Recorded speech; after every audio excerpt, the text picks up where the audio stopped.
The cake didn't fall by accident. Evan's elbow clipped the table on purpose. I saw it coming a half second before it happened, the shift in his shoulder, the smirk already forming. The cake slid. The plate tipped. Frosting burst across the stone patio like something soft being killed. Silence. One sharp beat. Then Evan laughed. He looked down at the mess, then back up at me, eyes bright, enjoying the moment too much. "Eat it off the floor," he said. Calm, clear, loud enough for everyone. That was the first snap. Not the loud kind, the quiet one. The kind that doesn't show on your face. Around us, string lights hummed, glasses clinked. Someone coughed, then laughed like it was a joke they didn't want to miss. Tara covered her mouth, eyes darting pretending shock while her shoulders shook. My dad stared at the grill like the burgers needed supervision. No one moved. I was still holding the knife, my hand tightened, not to throw it, not to scream, just tight enough that my knuckles went white. I could feel the frosting smell vanilla and sugar mixing with the smoke and beer. My cake, the one I baked after work, the one I carried 3 hours in a cooler so it wouldn't melt. Evan nudged the plate with his shoe, smearing icing farther. "Come on," he said. "Don't be dramatic." That was the second snap. Before I tell you what happened next, let me say this. If you've ever had family treat you like you don't matter, like you're invisible until they need something, you're not alone. If you've ever swallowed words just to keep the peace hit, like subscribe if you haven't. And if you're listening somewhere quiet, somewhere safe, drop a comment. Sometimes your story helps someone else breathe. I set the knife down. The sound was small, metal on glass, but it cut through the noise better than shouting would have.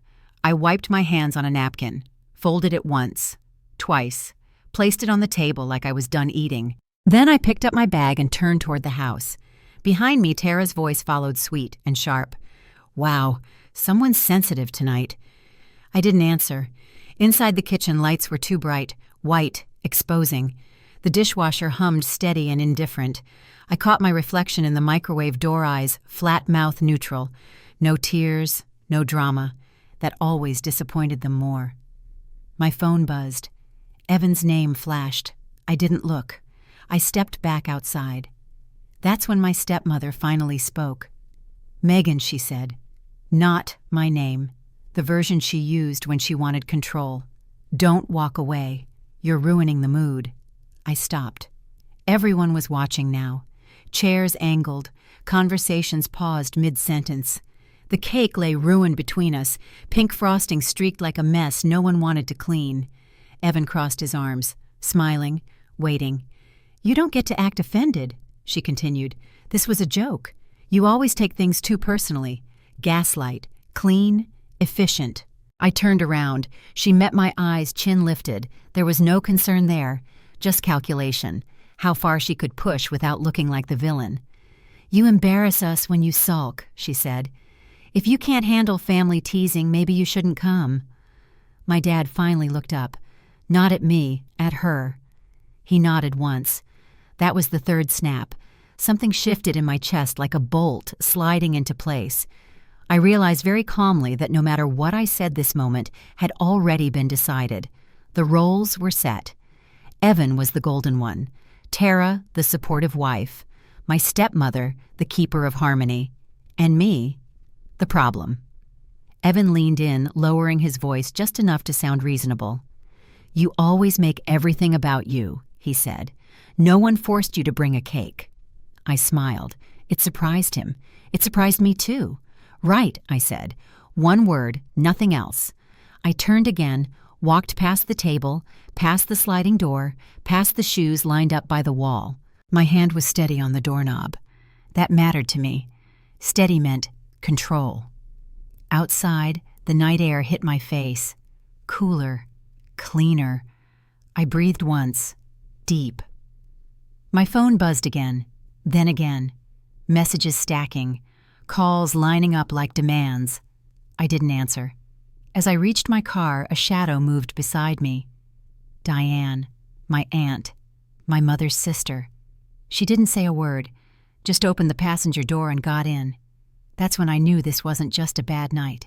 This was a line. Behind us, the laughter started again. Louder, forced, the party correcting itself now that I was gone. I started the engine. The dashboard lights flickered on soft blue. My hands were still steady. Halfway down the driveway, my stepmother's voice cut through the open window. "If you leave like this," she said sharp, now stripped of sweetness, "don't bother coming back. Family is for people who know their place." I didn't break. I didn't look back. Diane exhaled slowly beside me. That she said wasn't a joke. "No," I said. "It wasn't." My phone lit up again. Evan, Tara, my dad. Missed calls already stacking like a countdown. In the rearview mirror, the house glowed warm and whole string lights still humming, cake already being cleaned away by someone else. Like it never happened. Like I was the mess they'd wiped up. That was when it hit me. Not the humiliation. Not the anger. The clarity. I had never been a guest there. I'd been inventory. And as the road stretched dark ahead of us, I realized the worst thing hadn't been what my brother said. It was what my stepmother said as I left. Because that sentence wasn't meant to hurt me. It was meant to remind me that to them, I was disposable. The highway out of Savannah was almost empty. Streetlights slid past the windshield in long, even intervals. Yellow, dark, yellow, dark. The radio stayed off. I didn't trust myself to hear another voice. Diane watched the road like she was counting exits. Then she spoke quiet, deliberate. "You remember the credit card," she said. I didn't answer. She didn't need me to. "The one your father asked you to open," she continued. "Just in your name." "Temporary." My jaw tightened. My eyes stayed forward. He'd said it was for emergencies. Evan had just started his new job. Tara was between projects. It would help them bridge a few months. That was the word he used. Bridge. Like it was something solid. Like it led somewhere. Diane tapped her fingernail against the window. Click, click. Then there was the car, she said. The SUV. I exhaled through my nose. Slow. Controlled. Evan had totaled his old one after midnight. Guardrail. No injuries. Just drama. Dad called me before sunrise. Said the dealership wouldn't approve him alone. Asked if I could co-sign. Just a formality. He promised it wouldn't touch my credit. Diane shook her head once. "You paid the first 3 months," she said, "because he forgot." I swallowed. "And the lake house," she added. "The family place." That one landed heavier. It was supposed to be a weekend retreat, something they could all use. Dad said it would help build my credit. Said my name on the paperwork was smart. Strategic. He said it like he was doing me a favor. I didn't argue then. I rarely did. The exit sign for Atlanta glowed ahead. I flicked the blinker on, merged without slowing. "I'm not telling you anything new," Diane said. "I just want you to hear it out loud." Silence filled the car again. Thick. Pressurized. I nodded once. That was all I had. By the time we pulled into my apartment complex, the sky was ink black. Security lights buzzed overhead, harsh and white. I parked, turned off the engine, and sat there a second longer than necessary. My phone buzzed again. I flipped it face down. Inside the apartment smelled faintly of lemon cleaner and cold air. I dropped my bag by the door, kicked off my shoes, and went straight to the desk in the corner. The one I'd never decorated, the one that existed for one purpose. I opened my laptop. The screen lit up my face, pale, tired, controlled. Diane stood behind me as I clicked into a folder labeled Accounts. No drama, no password hunting. I knew exactly where everything was. Inside was a spreadsheet I'd been updating for years. Monthly, religiously, rows, columns, dates, notes. The first tab loaded. Credit card primary. I scrolled. Charges jumped out immediately. Not groceries, not gas. Things I never bought. Electronics, bar tabs, airline tickets, a boutique hotel I'd never stayed in. Next column, payments. Some months, Evan paid the minimum. Some months, nothing. The cells where I'd stepped in were highlighted in gray. My system, my quiet record. Interest accumulated beside them. Clean, mathematical, unemotional. Diane leaned closer. "You see how often it's you," she said. I didn't need to look. I already knew. Second tab, Auto loan cosigner, monthly payment, insurance add-ons, late fees, notes in the margin from me written at 2 in the morning. Covered again, promised to Venmo. Didn't. I scrolled to the bottom. Third tab, property joint, the lake house, down payment assistance, maintenance, property tax shortfalls, HOA fines when they forgot. Each one had a date, a reason, a justification they'd given me. You're better with money. You don't have kids yet. We'll make it up to you. Diane reached out and rested her hand on the back of my chair. Light, grounding. Go to the summary, she said. I did. The total recalculated automatically. A clean formula. No emotion. Just truth. $42, $318.67. The number sat there steady, like it had been waiting. I stared at it longer than I should have. That's not generosity, Diane said. That's extraction. My throat tightened. I blinked once, hard. That's my emergency fund, I said. My voice came out flat, almost curious. That's your future, she corrected. Your down payment, your business, your freedom. I closed the laptop halfway, then opened it again. The room felt smaller now, the air heavier. I stood up, walked to the kitchen, poured water I didn't drink. The refrigerator hummed. The clock on the microwave blinked 11:47. I thought about Evan's smile, about the way Tara laughed behind her hand, about my stepmother's voice saying, "Know your place." Diane met my eyes across the counter. "They don't see these numbers," she said. "They see access." I nodded. "They don't think you'll ever stop," she added, "because you never have." That one hurt, not because it was cruel, because it was accurate. I went back to the desk, reopened the laptop fully.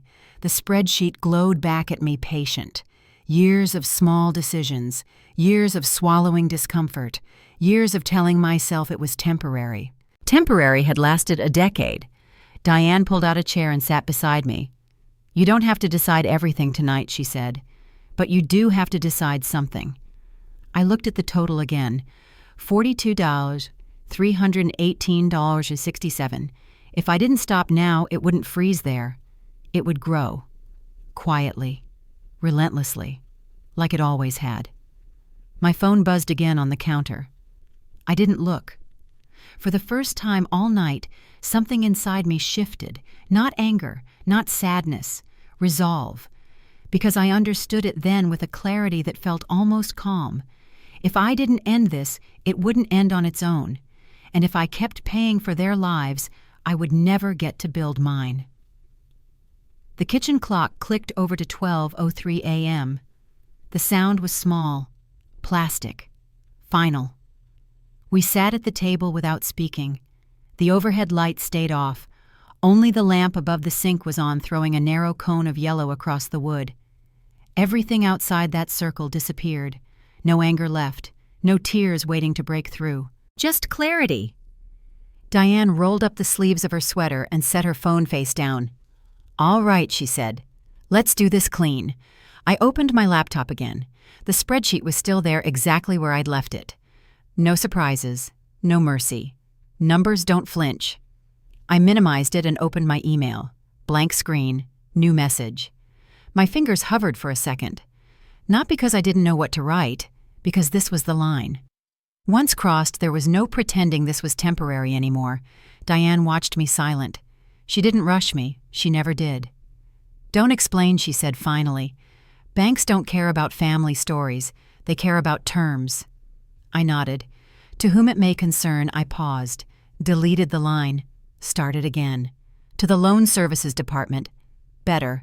I typed slowly, deliberate. Each word chosen like it would be read aloud in a quiet room. Because it would be. "I am formally requesting the removal of my name as cosigner and guarantor on the following accounts effective immediately. No apology, no emotion." Below that I listed them, one by one, the credit card account number, the auto loan reference, the property file ID, each copied directly from statements I knew by heart. Diane leaned in, reading over my shoulder. "Good," she said. "Keep it factual." I continued. My agreement to co-sign was based on representations that these obligations were temporary in nature. The terms have since materially changed without my consent. Period. No names, no blame, just language that could stand on its own. I attached documents next. PDFs slid into the email like pieces of a case file. My driver's license, original cosign agreements, payment histories showing gaps I'd covered, a utility bill confirming my address, everything they could possibly ask for, everything I wished I'd never needed. Diane pointed to the CC field. "Do you have a personal banker?" I hesitated, then nodded. "Michael," I said. "Downtown branch. Add him." I did. The email looked solid, professional, unemotional, like it belonged to someone who knew exactly what she was doing. I read it once, out loud. My voice didn't shake. Diane gave a small nod. "That's the sound of a door closing," she said. My cursor hovered over send. In that half-second, images tried to rush in. Evan's face, my dad's silence, Tara's laugh, my stepmother's voice telling me to know my place. I didn't let them stay. Click. The message whooshed away. Gone. Time-stamped. Logged. I exhaled for the first time in hours. Diane closed her own laptop with a soft snap. "It's done," she said. "They can't undo that." I stared at the sent folder, at the subject line sitting there like a verdict. Request for cosigner release simple. Deadly. My phone buzzed on the counter. Again and again. I didn't reach for it. Diane stood and stretched hands pressing into her lower back. "They'll notice in the morning," she said. "Banks move faster than families." I almost laughed. Almost. She filled the kettle, set it on the stove. The flame clicked on blue and steady. The mundane sound grounded me. "You should sleep," she said. "Whatever comes next will be louder." I nodded. In the bedroom, I set my phone on the dresser. Face down, plugged in. I didn't turn on Do Not Disturb. I wanted to know what silence felt like without forcing it. I lay back on the bed staring at the ceiling fan. It spun slow even. No spreadsheets, no totals, no what-ifs. Just a strange, unfamiliar quiet. My phone vibrated once, then twice, then stopped. I didn't check. Sleep came faster than I expected. Heavy, undisturbed. For the first time in years, I didn't dream about missed payments. I didn't wake up to panic. I didn't rehearse excuses. I slept like someone who had already paid enough. Sometime before dawn, my phone lit up the room. The screen pulsed with notifications stacking on top of each other. Calls, messages, voicemails. I didn't open them. I rolled onto my side and closed my eyes again. Because I knew. I knew that somewhere alarms were going off that had nothing to do with me. Numbers weren't lining up. Accounts were flashing warnings. Conversations were turning sharp. They would scramble, blame, demand. But not tonight. Tonight I had chosen myself, and that decision didn't need their permission. My phone looked like it had been attacked. I woke up just after sunrise to a screen full of red. Missed calls stacked so tightly they blurred together. Evan, Tara, my father. Numbers I didn't recognize but somehow knew belonged to cousins, neighbors, people who only existed when something was wrong. 62. I counted once, then I stopped. I didn't listen to the voicemails right away. I already knew the order they'd come in. Anger first, then panic, then bargaining. I set the phone down on the nightstand and went to the shower. Hot water hit my shoulders. Steam filled the small bathroom, fogging the mirror. I stood there longer than necessary, letting the sound drown everything else out. When I stepped out, my phone was still vibrating. Relentless, demanding. I wrapped a towel around my hair and finally looked. The first text was from Evan. "What the hell did you do?" No question mark. The second came seconds later. "You think this is funny?" Then Tara. "Call me now. This is not okay." Another. "You're overreacting and you know it." My father's message sat lower on the screen. Short, careful. "Megan, let's talk before this gets out of hand." I felt nothing. Not even irritation. Just a distant awareness like watching a storm from behind thick glass. I opened my settings. One by one I blocked them. Evan first, then Tara, then my father. Each tap clean, final. A quiet kind of violence. The phone went still. The silence that followed wasn't peaceful. It was empty. And empty was better. By 9:30, my email chimed. Loan Services Department. We have received your request and supporting documentation. Your accounts are currently under review. We will contact you within 3 business days. 3 days. I forwarded the message to Diane with no commentary. She replied almost immediately, "Good. Don't engage. Let the process work." I dressed for work. Neutral clothes, clean lines, nothing that betrayed the fact that my family was imploding in real time. At the office, I kept my head down, answered emails, joined meetings, took notes. No one noticed anything different. That mattered. By the second day, the calls started again from blocked numbers rerouting through unknown ones. Voicemails slipped through anyway. I listened to them this time. Tara first. Her voice was tight, high-pitched, just enough to sound reasonable if someone else heard it. "You don't get to do this," she said. "You don't get to pull the rug out and pretend you're the victim." Click. Next was Evan. No restraint left. "You think you're better than us now," he snapped. "You always needed to feel superior. Fix this. Now." Click. My father's voice came last, quieter, slower. "You've embarrassed the family," he said. This could have been handled privately. That one landed, not hard, just heavy. I deleted them all. On the 4th night, the pounding started. It was just after 9. I was on the couch laptop, open lights low. The knock wasn't polite. It wasn't curious. It was furious. I froze for exactly 1 second. Then I stood. The second knock came harder. Wood rattled in its frame. Megan Tara's voice cut through the door. "Open this door right now." Evan joined in, fists slamming near the handle. "You can't hide," he yelled. "You think this makes you powerful?" I didn't answer. I stepped back, phone already in my hand. The third knock turned into a kick. My heart kicked up, but my hand stayed steady. I dialed without looking. "Non-emergency police," the operator answered. I lowered my voice, gave my address, explained there were people at my door refusing to leave. Outside, Tara's voice sharpened. "She's trying to steal from us," she yelled. "She's holding property that doesn't belong to her." Another kick. "Open the door," Evan shouted. "Sign the papers and we'll go."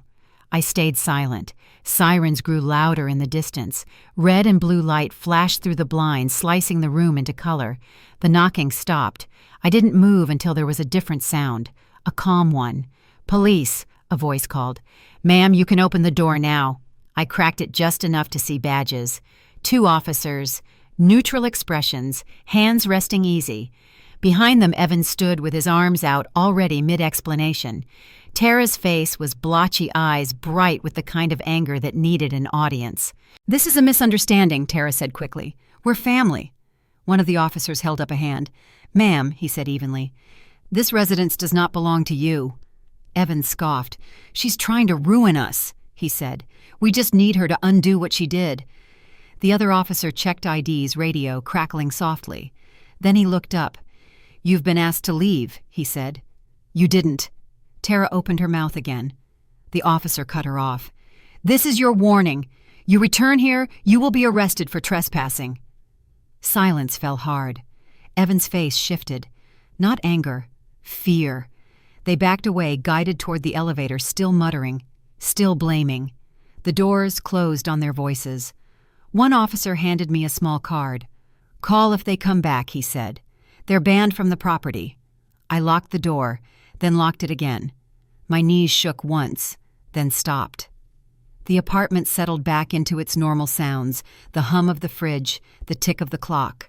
Peace returned cautiously, like it didn't trust the quiet yet. The next morning, my phone lit up with notifications from a family group chat I hadn't opened in years. Tara had gone public. Her post was long, emotional, carefully curated. She talked about betrayal, about being blindsided, about how some people valued money over blood. Photos followed cropped just right. The ruined cake, the house, Evan's car. She never mentioned the loans, the cosigns, the years. Comments poured in. Shock, sympathy, prayers. I took screenshots. Every post, every comment, time-stamped, filed. Then I muted the thread. At work, I sent a brief email to HR. No details, just a warning in case anyone called. They replied with a single line. "Thanks for the heads up. Focus on your work." That night, an envelope slid under my door. Bank letterhead. Thick paper. I sat at the table before opening it like it might explode. It didn't. The letter was precise, cold, beautiful. "Your request for release of cosigner liability has been approved." I read it twice. "Effective immediately, you are no longer financially responsible for the above accounts. No conditions, no footnotes." I set the letter down and closed my eyes. Outside, the city moved on. Cars passed. Lives continued. Somewhere accounts were failing. Payments were bouncing. Panic was spreading. But not here. Here there was quiet. Because when the money stopped flowing, so did their affection. And that told me everything I needed to know. The spreadsheet felt lighter the moment I opened it. Same file, same rows, same clean grid. But two lines stood out now, almost glowing, because they didn't belong anymore. Auto loan contribution, property shortfall. I highlighted them both. Delete. The cells went blank. No red warnings, no totals trying to catch up, just empty space where obligation used to live. My chest loosened in a way I hadn't felt in years. That space wasn't just money. It was oxygen. I recalculated the budget. Numbers shifted. The surplus appeared quietly. Not dramatic, not loud. Just real. I stared at it for a long moment, then saved the file and closed the laptop. Done meant done. Work came next. Naturally, cleanly. 2 weeks after the bank letter, my manager asked me into her office. Glass walls, neutral tone, no buildup. "We're expanding the team," she said. "We need someone steady." She slid a folder across the desk. "Senior project lead, effective immediately, pay increase, new scope, trust." I nodded, thanked her, shook her hand. I didn't tell her what that raise replaced. I didn't need to. That night I opened a new document. My plan, emergency fund first, retirement next, then a travel account, then investments. No rush, no desperation, just intention. I booked a flight 3 months out, somewhere warm, somewhere anonymous, a place where no one knew my last name or what I used to pay for. When the confirmation email arrived, I didn't screenshot it. I didn't tell anyone. I just sat there and let the feeling settle. This is mine. Time passed, quietly, kindly. The family noise burned itself out the way fires do when there's nothing left to consume. Posts stopped. Comments dried up. People moved on to newer dramas. I kept working, saving, living. One afternoon, almost exactly a year later, my phone buzzed with a number I didn't recognize. I almost ignored it. The message was short. "It's Evan. I'm sorry for everything. No emojis, no explanations, no asks." I read it once. There was no spike of anger, no satisfaction, no urge to respond with a speech I'd rehearsed 100 times in my head. Just quiet. I thought about the cake, the door pounding, the sirens, the bank letter, the blank lines in my budget. I thought about who I was now. I deleted the message, not to punish him, not to prove anything, because it was finished. Later I learned things the way you learn them when you're no longer involved, through distance, through other people. The car was gone, repossessed from a grocery store parking lot. The house followed. Missed payments, legal notices. Silence. My father downsized. My stepmother stopped hosting. Tara stopped posting. No collapse, no dramatic ending, just consequences. I didn't celebrate. I didn't feel vindicated. What I felt was relief, the kind that sits deep in your bones and doesn't ask permission. On my trip, I woke early and walked along the water alone. No phone, no noise, just my footsteps and the sound of waves breaking where they were supposed to. I realized something then. I wasn't free because they lost. I was free because I stopped paying. When I got home, I unpacked slowly, folded clothes, placed souvenirs on a shelf. Life continued steady, and mine. That night, I opened the spreadsheet one last time, not to calculate, just to look. The numbers made sense now. They told a story that ended where it should have. I closed the file. Family doesn't mean access. Love doesn't mean debt. And silence isn't weakness when it's chosen. Boundaries aren't cruelty. They're survival. And sometimes they're the only reason a good person gets to keep going.